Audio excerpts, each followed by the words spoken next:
वक्फ board के bill पर JPC की बैठक बिहार के पटना में चल रही थी। वहीं पे बताते चले जाले के एक युवा नेता जो राजद को छोड़ के एएमआईएम की पार्टी बैरिस्टर ओवैसी की पार्टी को ज्वाइन किए और इतनी जल्दी तरक्की भी पा ली कि जेपीसी की बैठक में उन्हें शिरकत का मौका मिला। उसके बाद उन्होंने प्रेस वार्ता की, उन्होंने कहा कि इस बड़ी बैठक में वर्तमान जो सरकार बिहार में चल रही है उन्होंने हिस्सा नहीं लिया। साफ तौर पर जो जमात की राजनीति करते हैं, जो जाके उनके दरगाहों पे चादर चढ़ाते हैं, यहाँ तक कि फैजल रहमानी जो जाले के नेता उन्होंने ये भी कह दिया कि जो रमज़ान में रोज़े और इफ्तार की पार्टी की दावत में जाते हैं, टोपी पहनते हैं, वो कहाँ है इस वक्फ बोर्ड के बिल पर। यहाँ तक कि उन्होंने अरे हाथ बिहार के जो पूर्व उप मुख्यमंत्री तेजस्वी यादव को भी अरे हाथ लेते हुए बहुत कुछ सुनाया। तो सुनिए फैजल रहमानी ने जो क्या कुछ कहा बिहार की राजनीति को लेकर और वक्फ बोर्ड के बिल पर। बिहार में जेपीसी की टीम आई हुई थी, वक्फ बोर्ड की बिल पे लेकर के चर्चा हुई पटना के ताज होटल में। वहां पर भी आपकी पार्टी की तरफ से आप भी गए थे, काफी सारे लोग थे। जेडीयू का नहीं आना क्या समझते हैं? क्या जेडीयू के कोई भी सदस्य आए थे वहां पर? देखिए, सबसे पहले जो अभी वक्फ बोर्ड की जो मीटिंग चल रही है, जेपीसी की मीटिंग है, हर स्टेट में उसकी मीटिंग हो रही है और हमारे नेता आदरणीय सांसद बैरिस्टर असदुद्दीन ओवैसी साहब हर स्टेट में जा रहे हैं और मीटिंग को बड़ी मजबूती से अपना पक्ष रख रहे हैं। हम लोग पटना में जेपीसी की मीटिंग अटेंड की है और हम लोगों ने पूरी मजबूती से पक्ष रखे।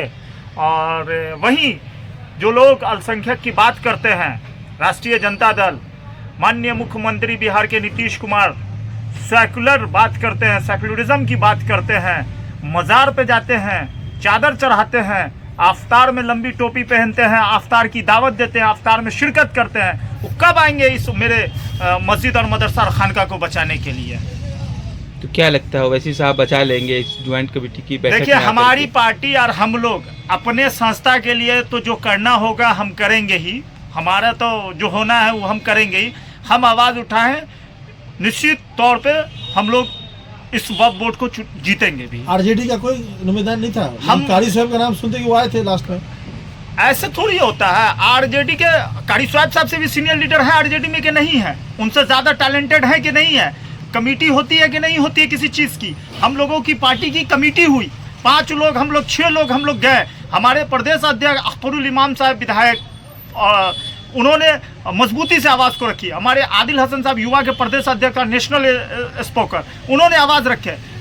जनरल सेक्रेटरी आफ्ताब साहब, हम सभी लोगों ने अपनी बात को, पक्ष को रखे। कारी साहब ने अपनी बात रखी। अब वो कारी साहब आरजेडी की तरफ से क्या रखे नहीं रखे हमको नहीं पता। तो आपने वहाँ पे सुना ही होगा। नहीं, हम जिस टाइम तक थे उस टाइम तक कारी साहब को हमने नहीं देखा। अच्छा, आप थे तो नहीं देखे हमने। क्या जेडीयू की तरफ से? जेडीयू ललन सिंह जी का आप देखे स्टेटमेंट पार्लियामेंट का, वो जो स्टेटमेंट ऐसे दे रहे हैं वो नीतीश कुमार के पार्टी के नहीं लगते, वो हमको लगता है भाजपा के प्रवक्ता को स्टेटमेंट दे रहे हैं। इस तरह से वो स्टेटमेंट दिया। क्या नीतीश कुमार जी समाजवादी विचारधारा की लोग मानने वाले लोग उनके पार्टी के ऐसे बोलेंगे राज्यसभा लोकसभा में?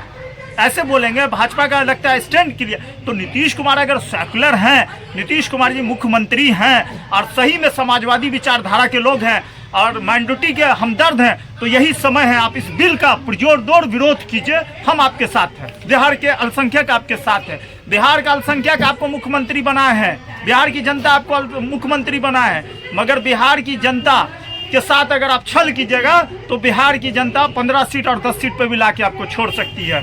क्या स्वतंत्र है। क्या लगता है ओवैसी साहब का पटना ज्वाइंट कमेटी में आना और सामने विधानसभा का चुनाव, क्या कुछ माहौल तैयार करने की बात सामने आई है क्या?